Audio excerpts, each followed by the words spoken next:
एक सेठ से लक्ष्मी जी रूठ गई, जाते हुए बोली मैं यहां से जा रही हूं, अब मेरी जगह नुकसान आएगा, तैयार रहना, और अगर तुम जाते जाते मुझसे कुछ मांगना चाहते हो तो बोलो।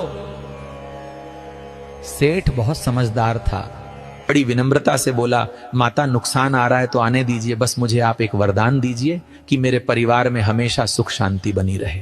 लक्ष्मी जी मुस्कुराई, तथास्तु कहा और वहां से चली गई। अब उस सेठ की 4 बहुएं थीं। कुछ दिनों बाद सबसे छोटी बहू खिचड़ी बना रही थी। उसने खिचड़ी में नमक डाला और अपने काम में व्यस्त हो गई। तभी दूसरी बहू आई और उसने खिचड़ी को बिना चखे ही और नमक डाल दिया और वो भी अपने काम में व्यस्त हो गई।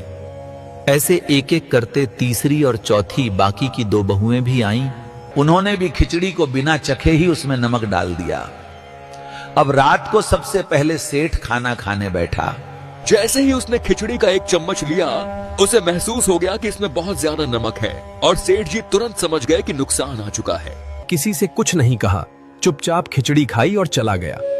अब सेठ के बाद खाना खाने की बारी आई सबसे बड़े बेटे की। बेटे ने खिचड़ी का एक निवाला लिया। उसने परिवार वालों से पूछा पिताजी ने खाना खा लिया? उन्होंने कुछ कहा तो बाकी सब ने जवाब दिया हाँ, पिताजी ने तो खाना खा लिया, लेकिन किसी से कुछ नहीं कहा। तो बड़े बेटे ने भी चुपचाप खिचड़ी खाई और चला गया। ऐसे ही करके परिवार के बाकी सारे सदस्य एक एक करके आए। अपने से पहले वालों के बारे में पूछा, कुछ नहीं कहा, चुपचाप खिचड़ी खाई और चले गए।